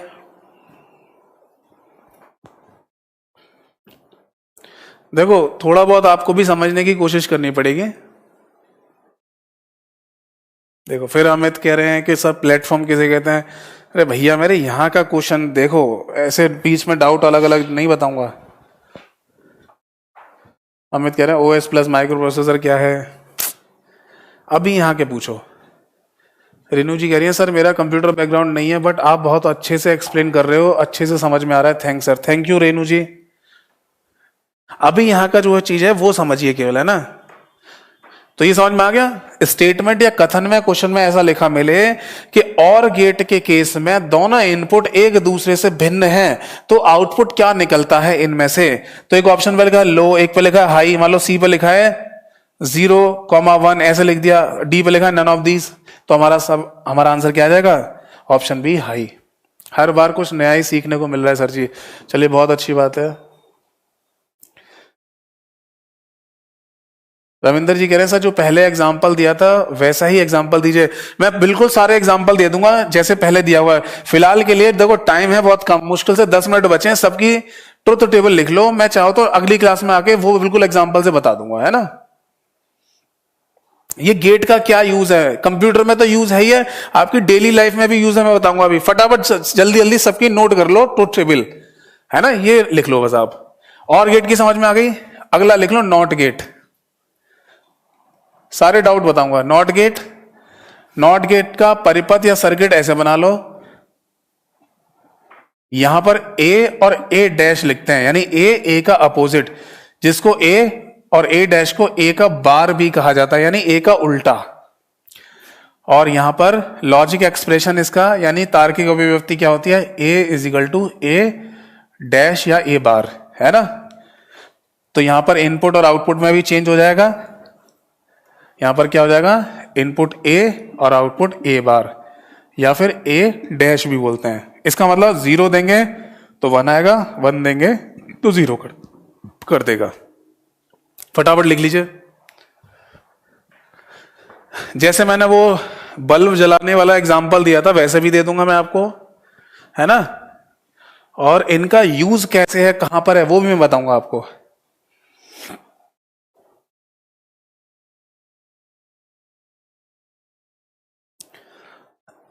ललित जी कह रहे हैं जैसे true and false are why, question कैसे होगा? ट्रू फॉल्स वाले क्वेश्चन। चलो मैं एक काम करूंगा, मैं इनके क्वेश्चन बना के दूंगा, है ना? लॉजिक गेट के क्वेश्चन दूंगा आपको, एक बार उनको पढ़ के देखना, है ना? लॉजिक गेट क्वेश्चंस मैं लिख ले रहा हूं साइड में जो मुझे देने हैं, ठीक है? मैं आपको लॉजिक गेट क्वेश्चंस दूंगा, वो आप एक बार है ना करके देखना। जहां नहीं समझ में आया मैं दोबारा बताऊंगा।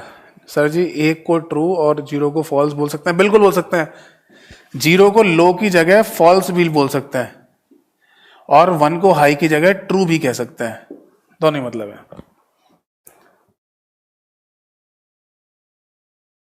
चलो हिमांशु जी थैंक यू। इतनी बात समझ में आ गई? देखो, और नॉट गेट को हमने क्या बोला है? इन्वर्टर बोला है। इन्वर्टर का मतलब यही होता है, इन्वर्टर का मतलब क्या है कि इन्वर्ट कर देना। जैसे 1 का 0 कर देगा, 0 का 1 कर देगा। समझ में आ रहा है? ठीक है, आगे देखो, आगे है NAND gate. NAND gate logic expression change होगा इसका, और इनपुट आउटपुट भी चेंज हो जाएंगे, देखो, और डायग्राम तो चेंज होगा ही होगा। नैंड गेट में क्या करना है, देखो पहली बात, नैंड गेट का मतलब क्या है?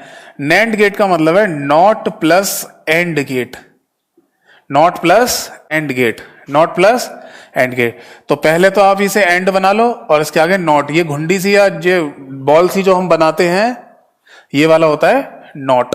तो ए और बी तो अभी भी इनपुट है, सी क्या है यहां पर? आउटपुट। जब दो इनपुट हैं तो कॉम्बिनेशन कितने बनेंगे? 4 ही बनेंगे। तो फिर से हमने ये लिख लिया, समझ में आ रहा है? अब एक छोटी सी बात समझना, पहले ये देख लो, इसका जो लॉजिकल एक्सप्रेशन है, पहले ये बताओ कि अगर ये नॉट प्लस एंड है, अगर केवल एंड होता, केवल एंड होता तो सी डॉट बी होता है नहीं? यस, बट इसका क्या कर दिया है? नॉट। नॉट का मतलब रिवर्स यानी बार, समझ में आ रहा है? नॉट का मतलब बार, उल्टा। तो पहले आप ये सोचिए कि सत्यता सारणी में जो मैं आउटपुट लिख रहा हूं, यहां जो मैं आउटपुट लिख रहा हूं वो पहले मैं लिख देता हूं एंड वाला, और उसका जैसे ही हम उल्टा कर देंगे वो नैंड बन जाएगा। तो देखो अभी मैंने एंड का आउटपुट क्या लिखा था? 0 0 0 1, इसका उल्टा कर दो, 0 का 1, 0 का 1, 0 का 1, 1 का 0, ये नैंड का आउटपुट हो गया, ये नैंड का आउटपुट हो जाएगा। समझ में आया कुछ?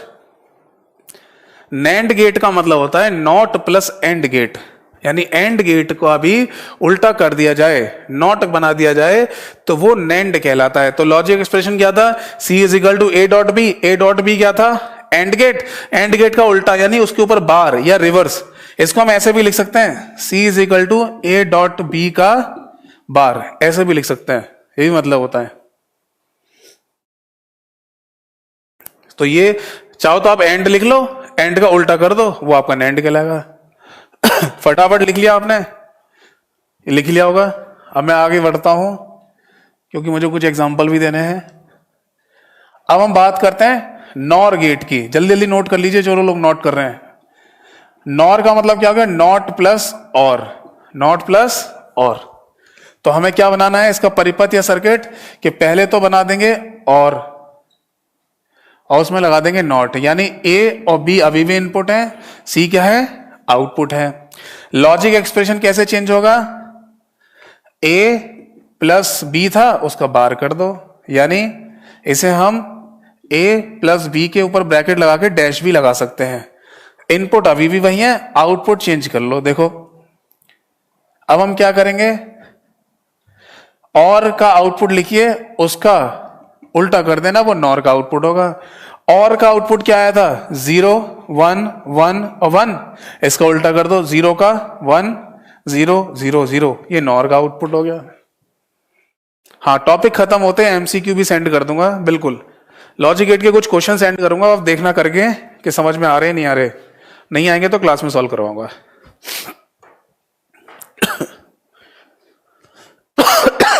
सॉरी।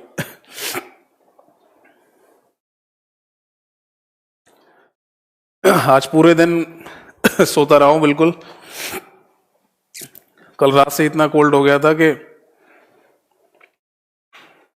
आज सुबह की क्लास भी बहुत मुश्किल से ली मैंने, सुबह 8 बजे दिल्ली पुलिस हेड कांस्टेबल में, और फिर पूरे दिन मैंने दवाई खा के पूरा रेस्ट किया है, तब जाके थोड़ा सा रिलीफ मिला है। एक तो है ना, मौसम चेंज हुआ तो उससे भी वायरल हो गया, दूसरा तो कोरोना चल रहा है, भगवान ना करे मुझे कुछ हो गया हो। जो सिम्टम्स हैं उसमें से आधे मिल रहे, आधे नहीं मिल रहे। तो अच्छी बात है कि अभी तक आधे सिम्टम्स ही मिल रहे हैं।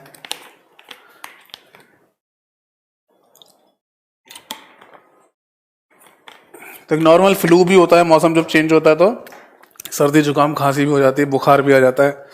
तो दिन भर थोड़ा बुखार भी रहा मेरे को। चलो जो भी मतलब जो भी शेड्यूल होगा या उसमें कोई चेंज है या कोई बात मेरे को आपको बतानी है तो टेलीग्राम के चैनल पे मैं है ना बता दूंगा। टेलीग्राम के चैनल पे मैं आपको बता दूंगा कि ये आज चेंज हुआ है, तो उससे आपको पता चल जाएगी। माइक्रो प्रोसेसर के भी क्वेश्चन सेंड कर देना, बिल्कुल।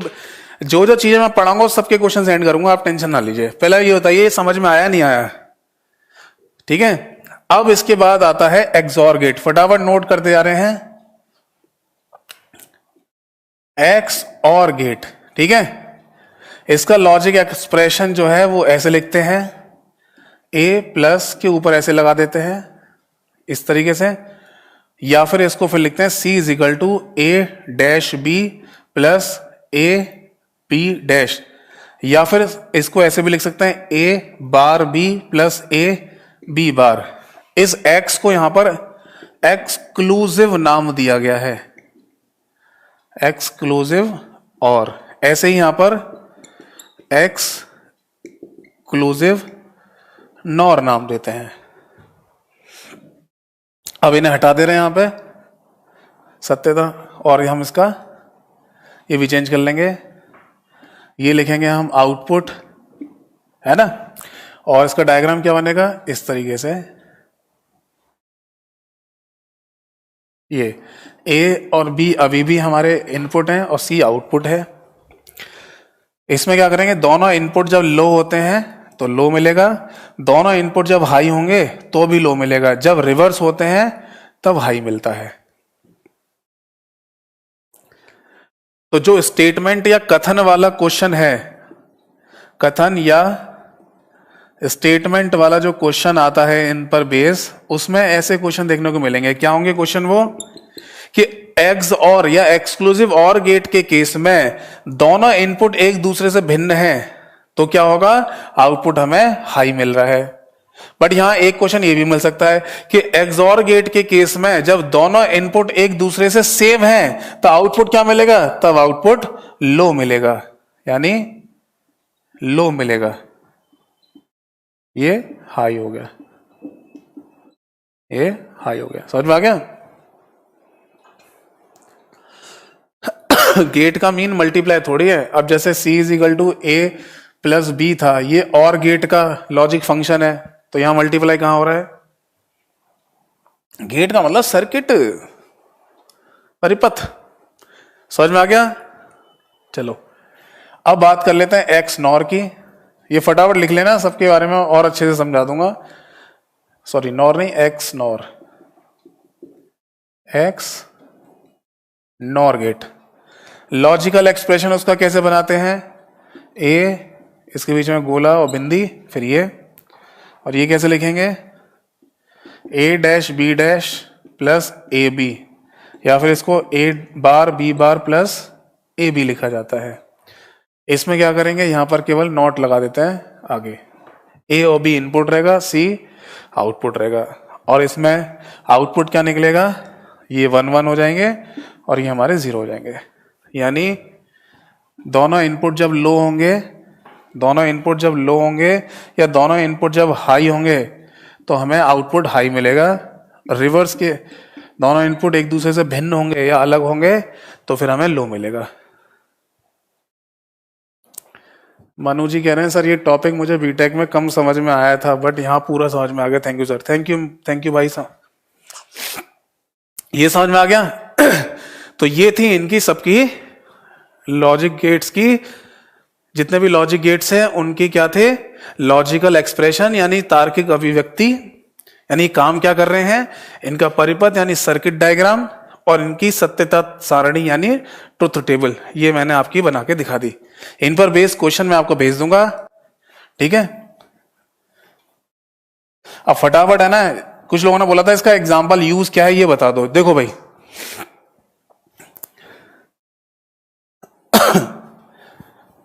अभी मैंने आपको बोला कि यहां पर एक्सॉर गेट था, ये एक्सॉर गेट हमारे घर में भी बना होता है।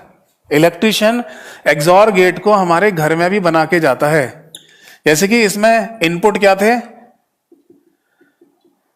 इनपुट क्या थे और आउटपुट क्या थे वो देखते हैं अभी, है ना।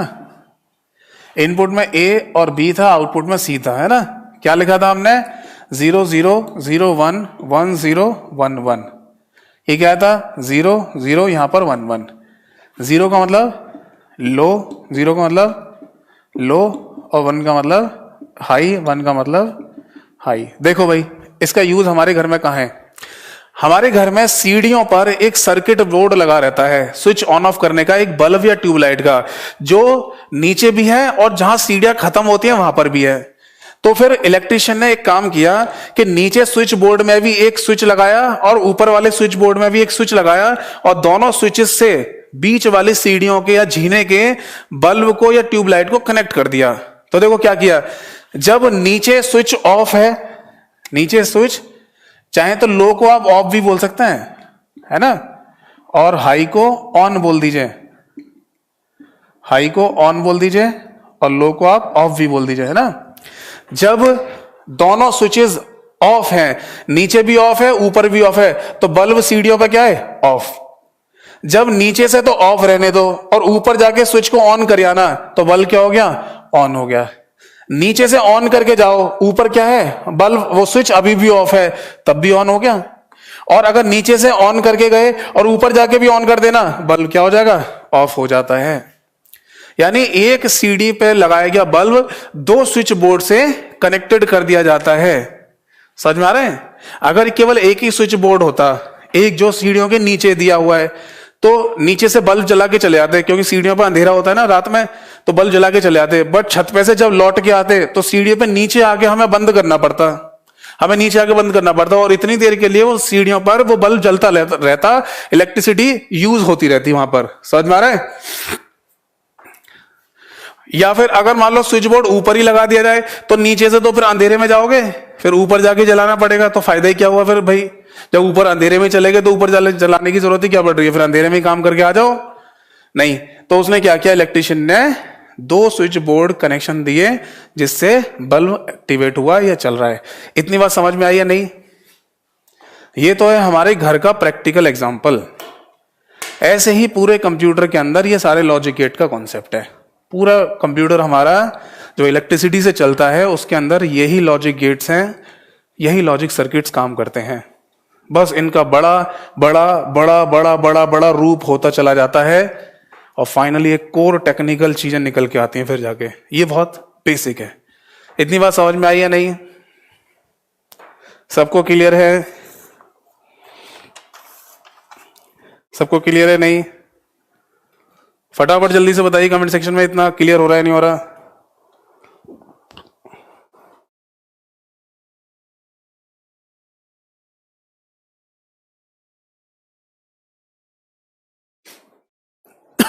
चलो, अब कुछ टेक्निकल वाले हैं वो लोग नोट कर लीजिए। बेसिक वाले क्वेश्चंस में ये नहीं आता है ना, टेक्निकल वालों के लिए आता है। देखो, क्वेश्चन ऐसे पूछा जाता है कि हाउ मेनी